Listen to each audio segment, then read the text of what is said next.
सर्वेश्वर भगवान की जय, गंगा मैया की जय, भारत माता की जय, धरती माता की जय, हर हर महादेव। ओम जय गंगे माता मैया, जय गंगे माता, जो नर तुमको ध्याता, जो नर मैया जी को ध्याता, मनवांछित फल पाता। ओम जय गंगे माता।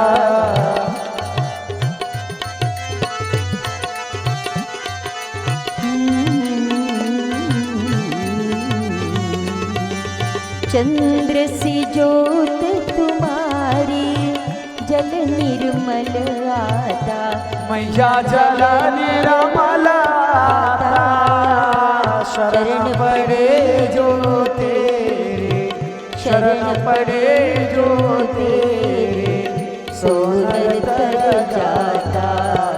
ओम जय गंगे माता।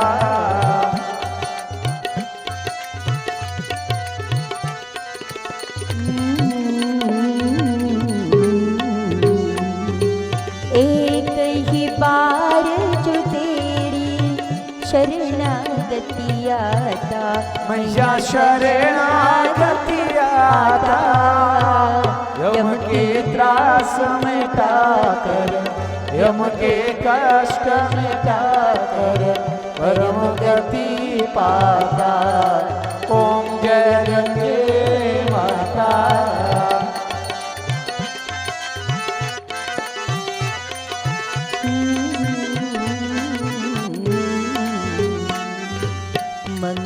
मंगलकारिणी मैया, तू है सुखदाता, मैया तो है सुखदाता, तेरी गोद में आकर, तेरी शरण में आकर, मन शांति पाता। ओम जय गंगे माता।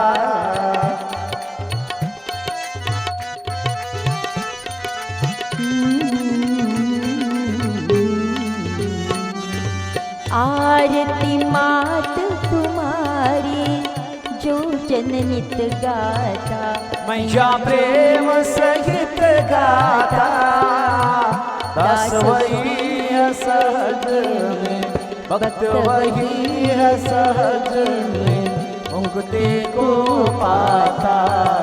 ओम जय गंगे माता। ओम जय गंगे माता। मैया जय गंगे माता, जो नर तुमको जाता, जो नर मैया जी को जाता, मनवांछित फल पाता। ओम जय गंगे माता। जय गंगे माता। जय गंगे माता। त्वमेव माता च पिता त्वमेव,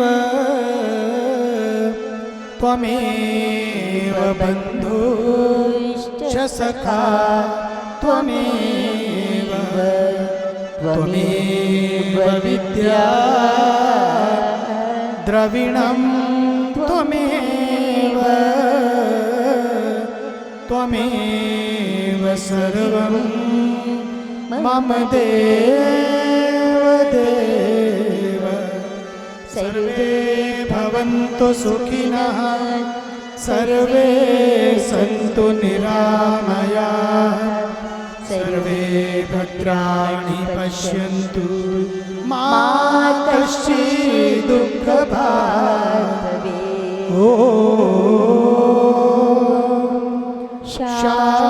शान्ति शान्ति शान्ति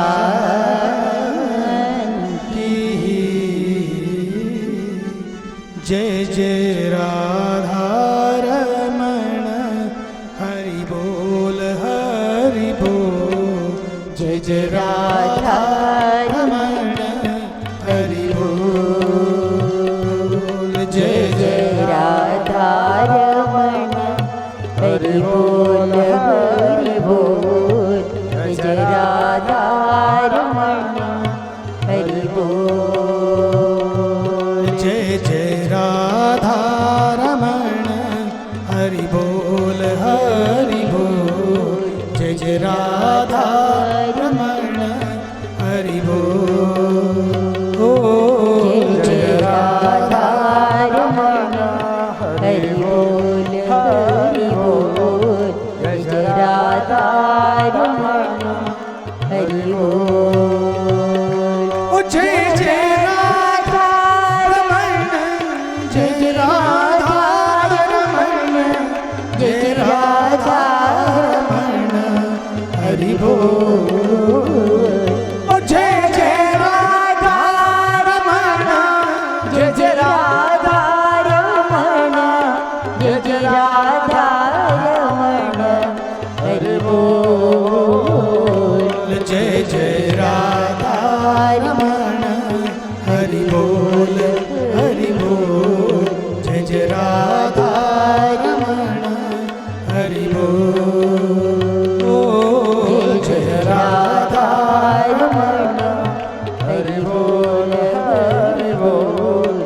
जय जय राधा रमण हरि बोल जय जय राधा रमण जय राधा रमण जय जय राधा रमण हरि बोल जय जय राधा रमण जय जय राधा रमण जय जय राधा रमण हरि बोल जय जय राधा रमण हरि बोल जय जय राधा रमण हरि बोल जय राधा रमण हरि बोल जय जय राधा रमण हरि बोल जय जय राधा रमण जय जय राधा रमण जय जय राधा रमण हरि बोल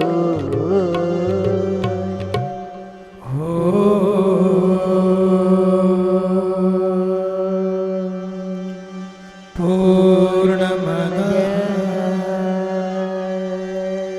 पूर्णमिदं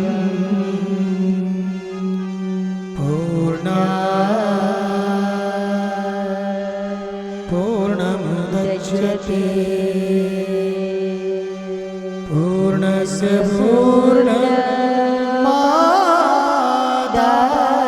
पूर्णमादाय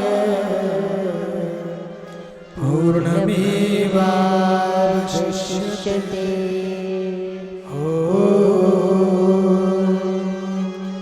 शान्ति शान्ति शान्ति So here's what we'll do.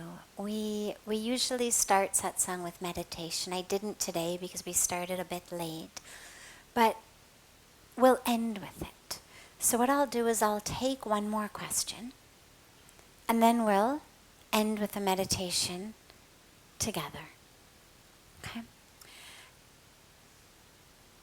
And I'll give you a little bit about meditation before we actually go into it. So if it's okay, I'll take one more question before we take yours, so that we can take your question on meditation and then go into a meditation to conclude. Yes.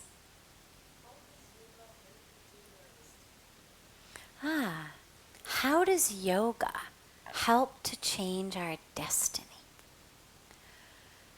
Well, our destiny is being created every minute and every moment. And so when you speak about your karma creating your destiny, which is typically what we talk about when we speak about the law of karma, that is true. My destiny is determined by my karma. But my karma includes not just what I've done in a past life or what I've done much, much earlier in this life. It includes pretty much every moment up until right now where my karma is bearing fruit.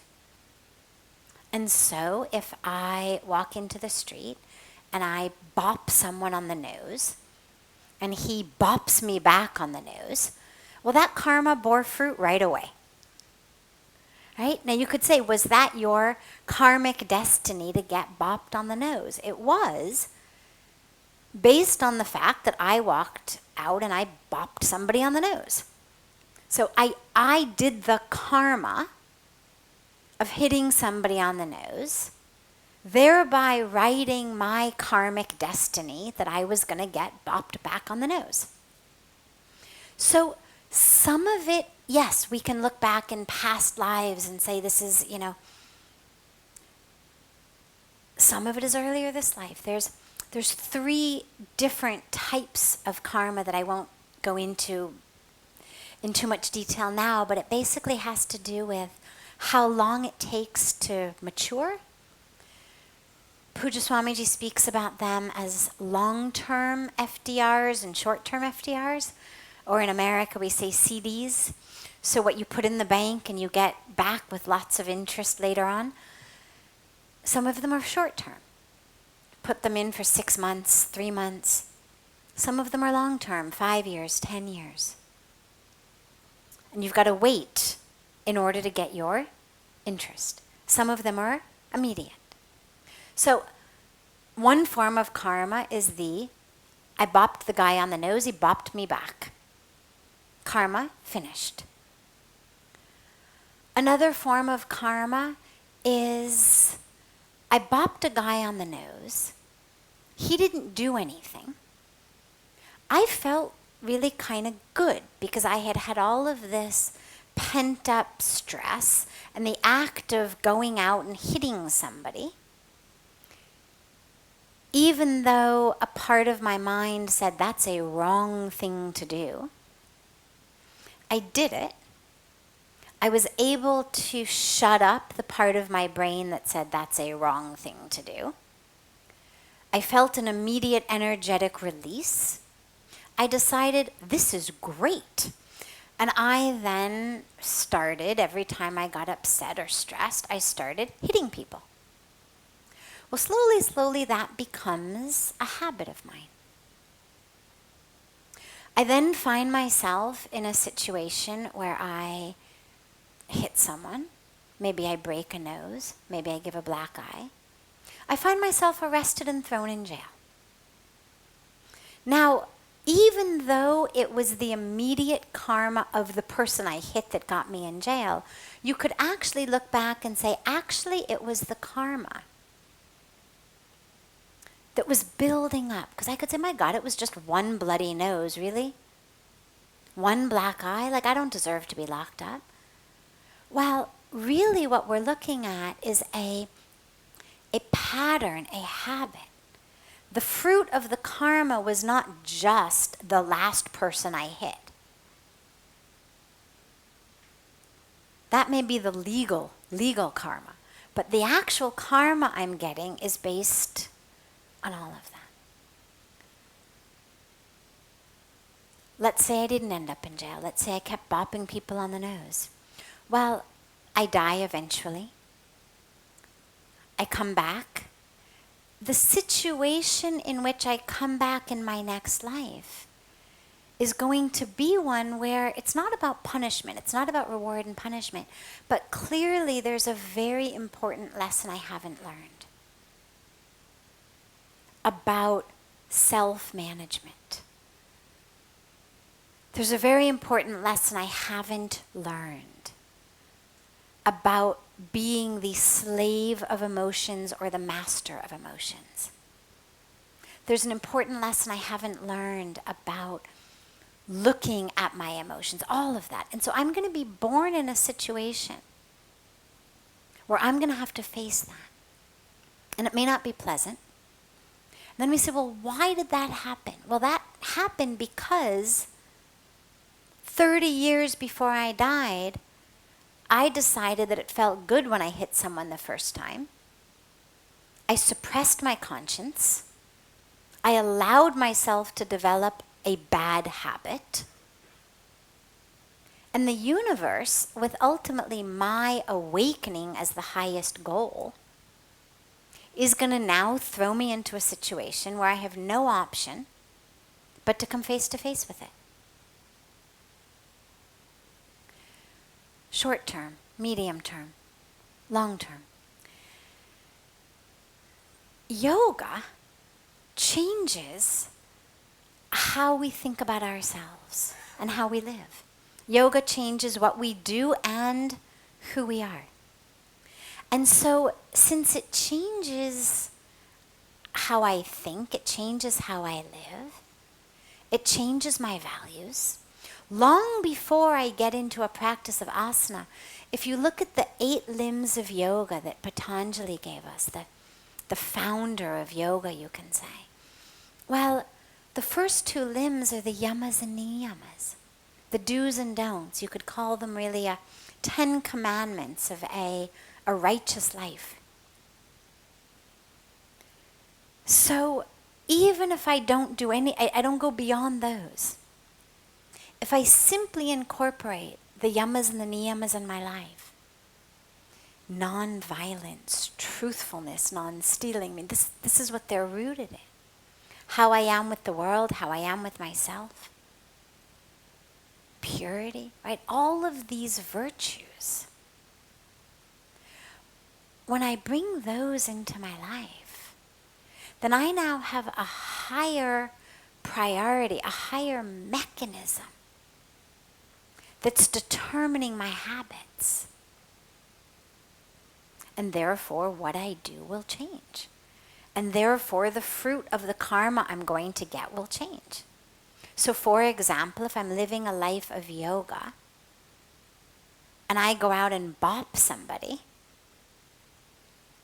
and then I'm sitting in yoga the next day, and my yoga teacher is talking about the first yama of ahimsa, non-violence, I'm going to feel pretty crummy.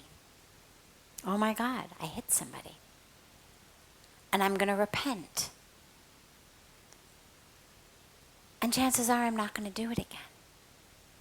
That the next time I'm about to think about hitting somebody, I'm going to say, oh no, wait. And if I find that I can't stop hitting people, that I'm really a slave of my anger, well then the practices of yoga, because the yamas and the niyamas give us how we should be, but then the higher practices actually give us the experience of how to get there.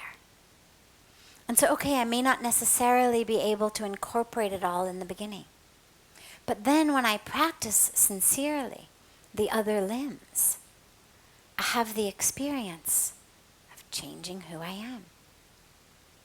Literally. Through asana, through pranayama, and then of course through the higher stages. So who I am changes, therefore what I do changes, therefore my destiny changes.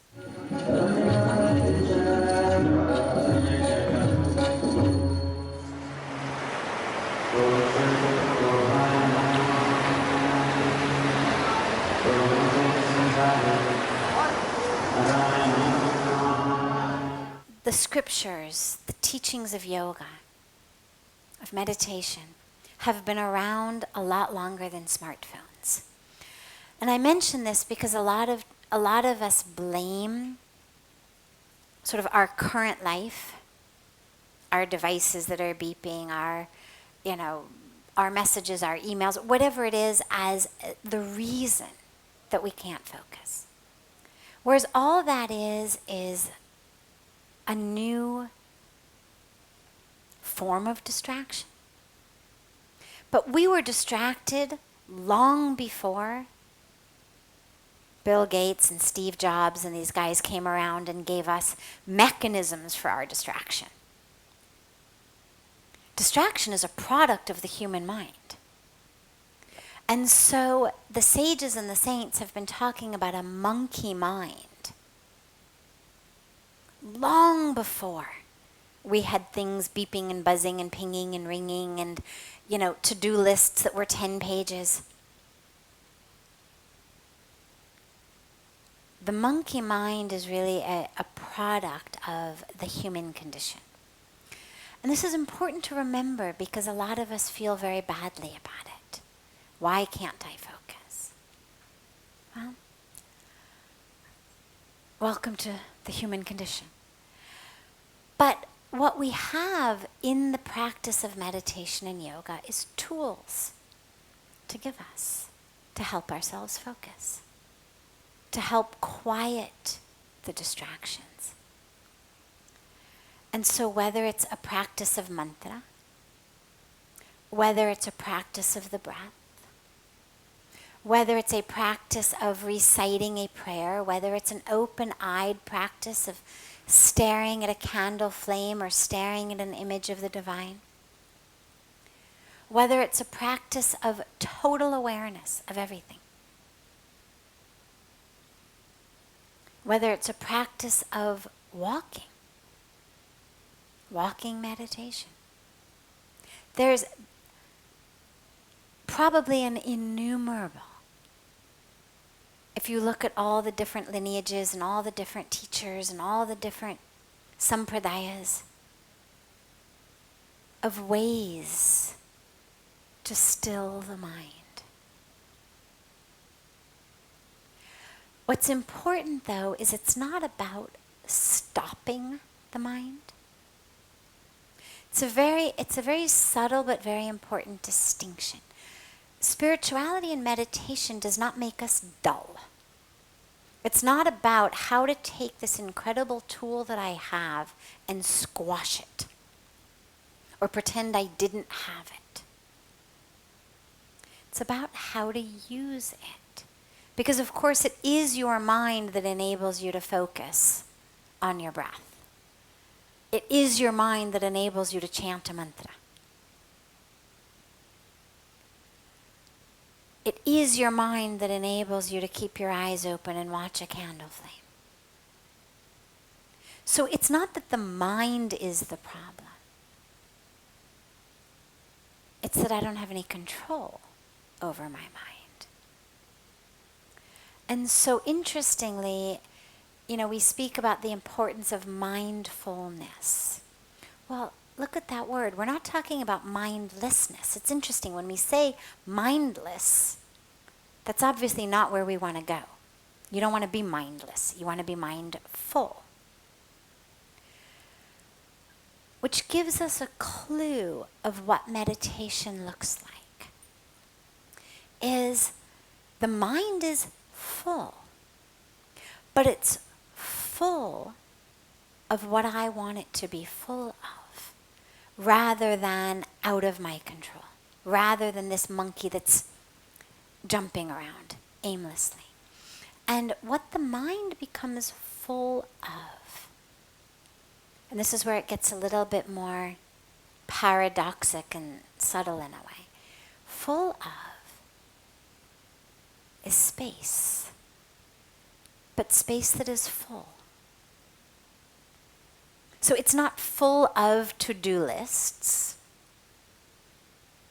It's not full of facts and information.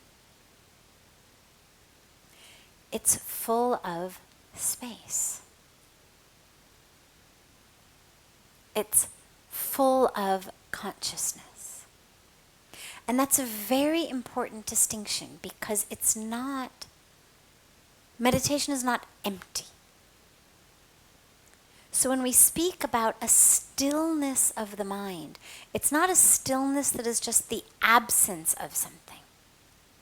It's a stillness that allows the presence of something. It's a silence that's not the absence of something, but a silence that enables a fullness of something. And it's a fullness of who you are, which actually can only be experienced in the space that exists, in the opening, in the stillness. And so meditation is not about squashing and squishing and pushing. It's about opening and allowing. And so when we open and allow, but we have to use, or most of us do at least, something to give the mind something to do in order to allow for the spaciousness. So it's like if you've got a new puppy, or you've got a small child, and they're running around all over the place. It's very, very difficult to say, sit and stay still. So instead, you give them something to do. You give your puppy something to play with. You give your child something to play with. You give them something to keep them occupied. In the same way, the thinking mind needs something to stay occupied. And in that way, anything will do, as long as it's one thing. So a word, a phrase, a prayer, an image. But the mantra actually has a dual benefit, rather a triple benefit. On the most basic level, it's just giving your mind something to do. So instead of bouncing around, the mind is now on the mantra. But a mantra is much more powerful than just something for the mind to do. The mantras actually are a sacred science.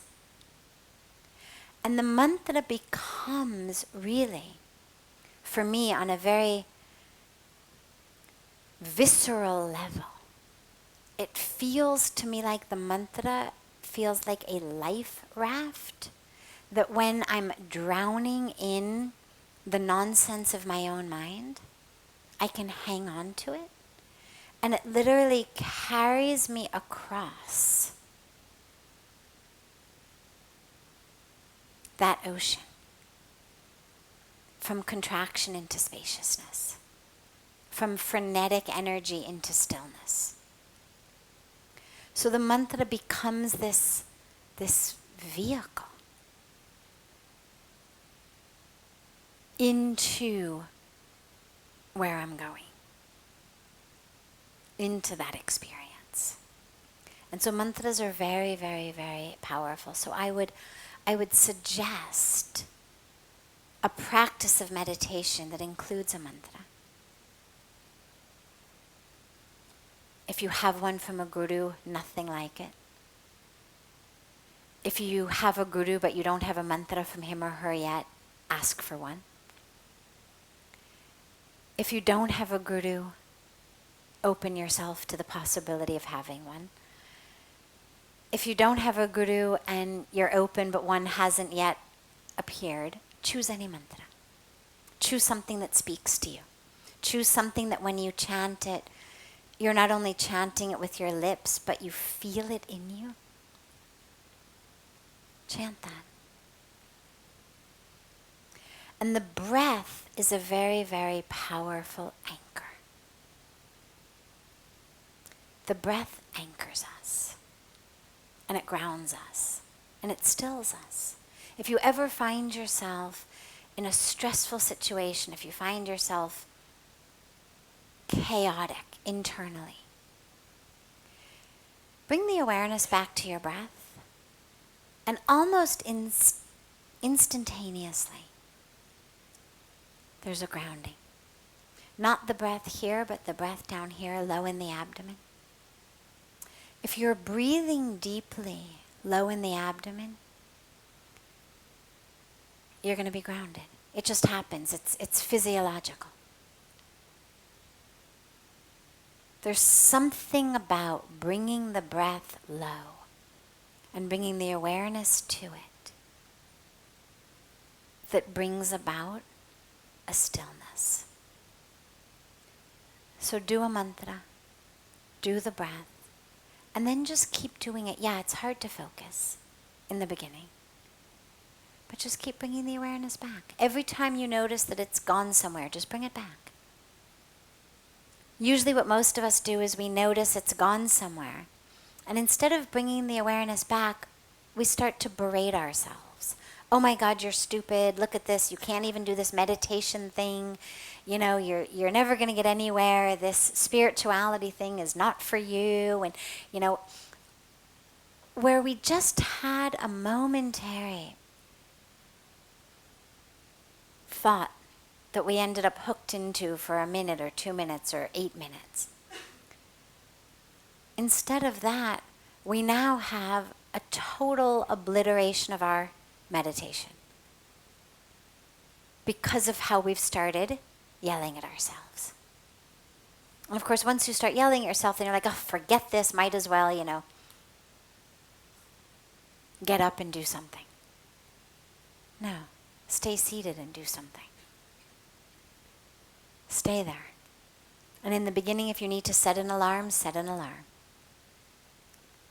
Ki jab tak ye alarm bajega nahi, मैं उठूंगा नहीं. At which point, what happens is the mind realizes it might as well quiet down. It's not going to get you up. It's not going to convince you to do breakfast. It's not going to get you on social media. It's not going to get you on the phone because you've made a commitment that you're seated, that you're not budging till that alarm goes. And then it wanders, you bring it back. It wanders, you bring it back.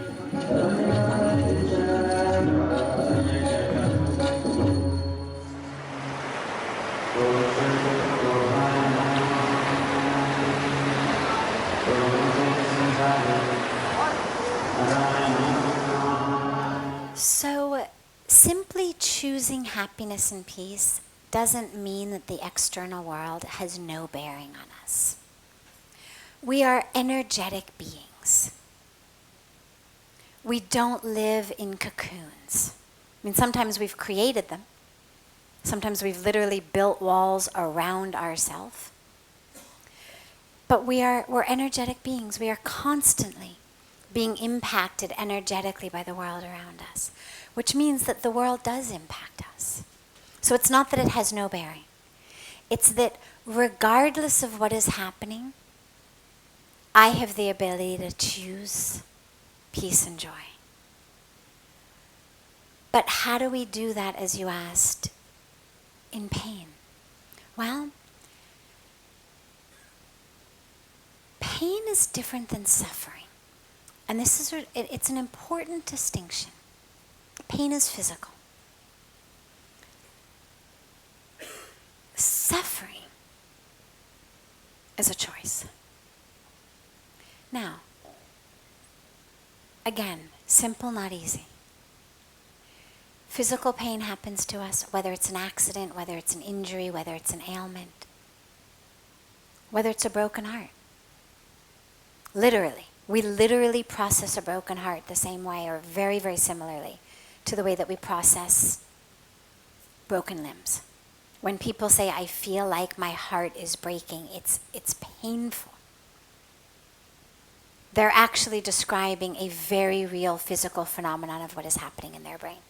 The brain is actually processing that as physical pain. So sometimes it's a broken limb. Sometimes it's a disease, an ailment. But our choice of how to respond to that mentally is still there. We still have the choice.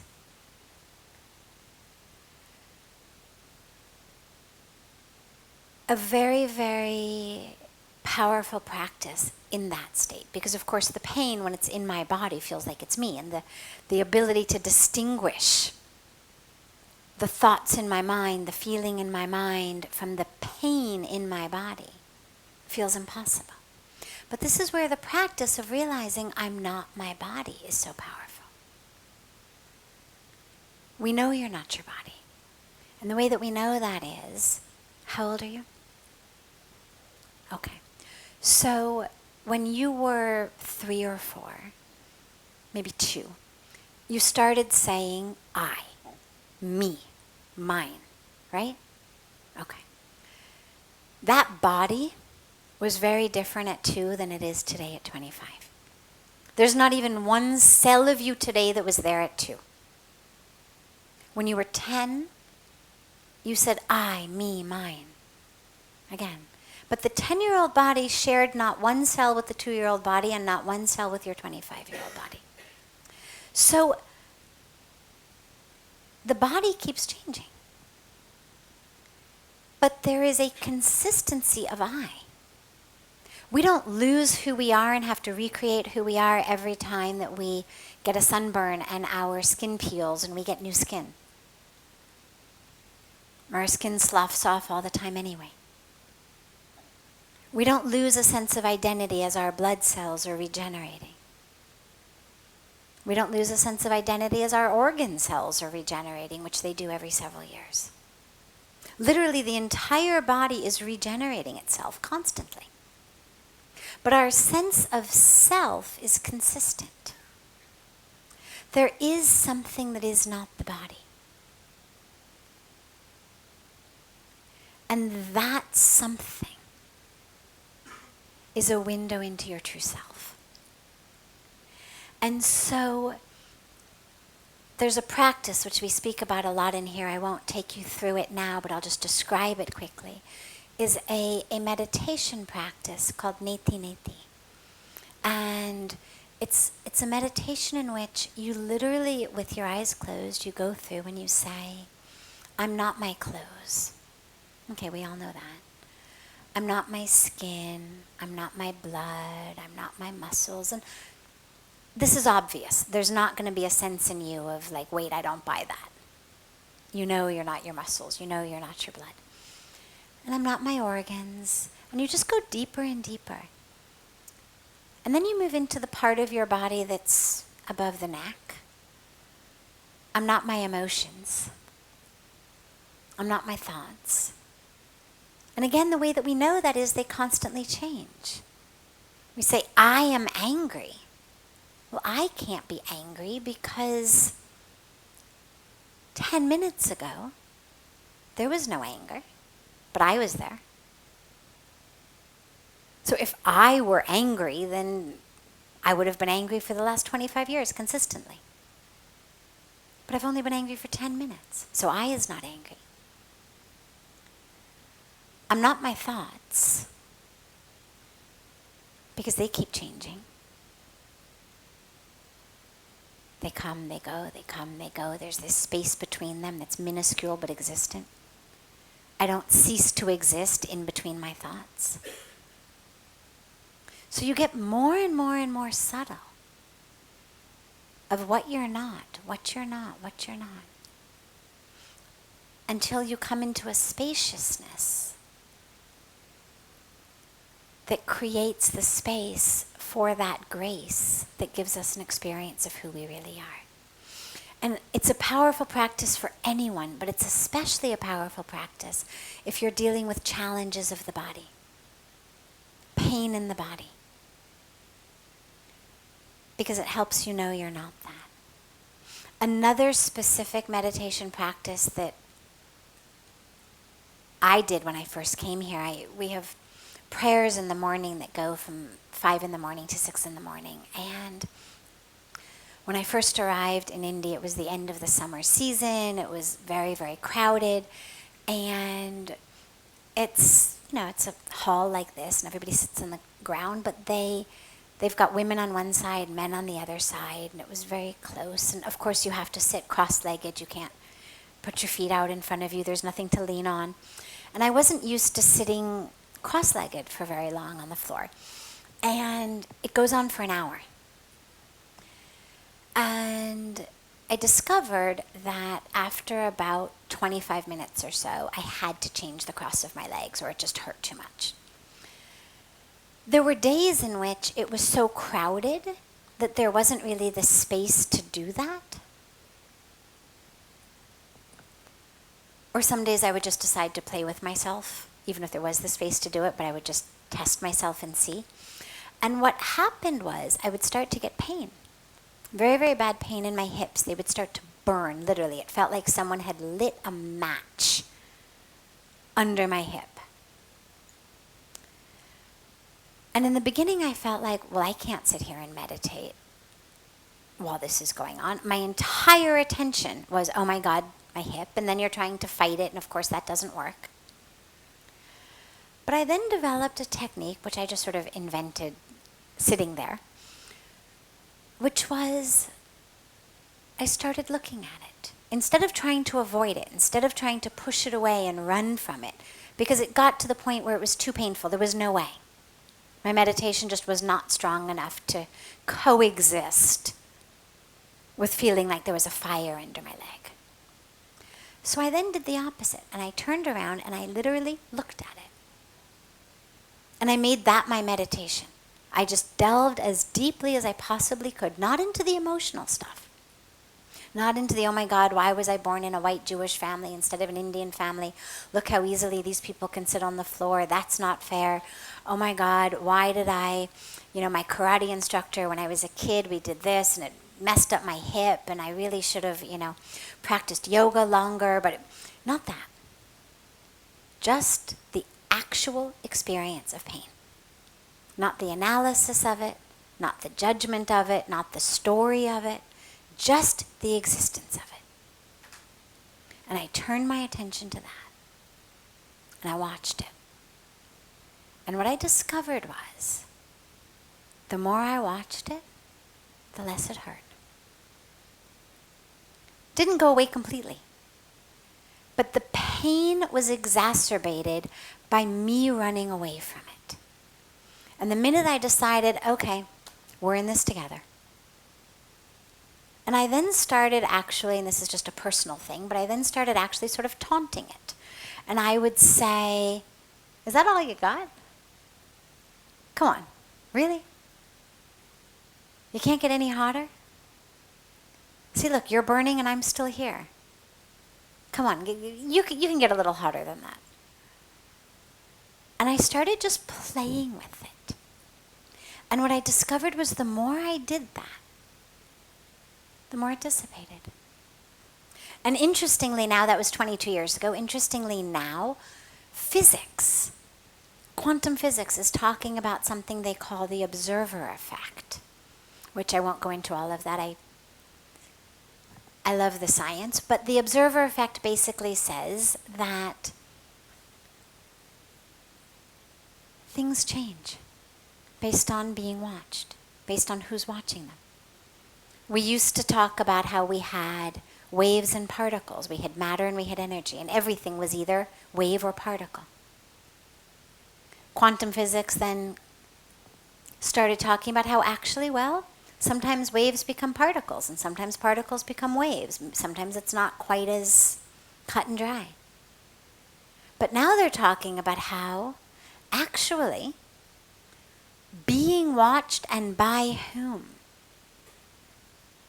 has an impact on whether it's a wave or a particle, which is phenomenal, but I won't go there tonight. But the sheer aspect of watching transforms us and transforms the pain. Because pain is actually processed in the mind. We think of it as very physical. I've got a broken leg. My pain is therefore due to my leg. Right? So if I say to you, I have pain in my arm, raise your hand if you think that pain is in my arm. Raise your hand if you think that pain might be somewhere else. Okay, only like 2% of you voted at all. Really, pain in my arm. Is it in my arm? It's in my mind. Now, that doesn't mean I've made it up. I'm just talking about where that pain exists. More than 50%, and if you doubt this, more than 50% of people who have had a limb amputated experience what we call phantom pain, which is pain in the limb that no longer exists. More than 50% of people. So, if more than 50% of people who have had this painful arm amputated still experience pain in the arm, where's the pain? In the mind. And the treatment for that pain, by the way, the treatment for the phantom limb pain, is literally a trick with boxes and mirrors that we play on the brain. Again, I won't go into the details, but that's the treatment for it. It's not a pill. It's not an operation. It's a box and mirrors trick of illusions that tricks the brain and treats the phantom pain. This is not to undermine very real physical challenges, but this is to help you know that you're not a victim of them. That how you respond to that is up to you. That physical pain, that broken limb may no longer be in your hands. You fell, you broke it, it's injured, you've got that. You got bit by that mosquito, you've got that illness. But you still have full power of what your mind does in response to that. That's in your hands. The body may be sick. You are not sick. The body may be in pain. You are not in pain. Find the you that's not in pain. Because it exists. Find that you inside. Who's the you inside that can watch the pain of the body? Find that. And connect with that. And that's going to be your way out. The pain may dissipate, the pain may not dissipate. But the suffering will definitely dissipate.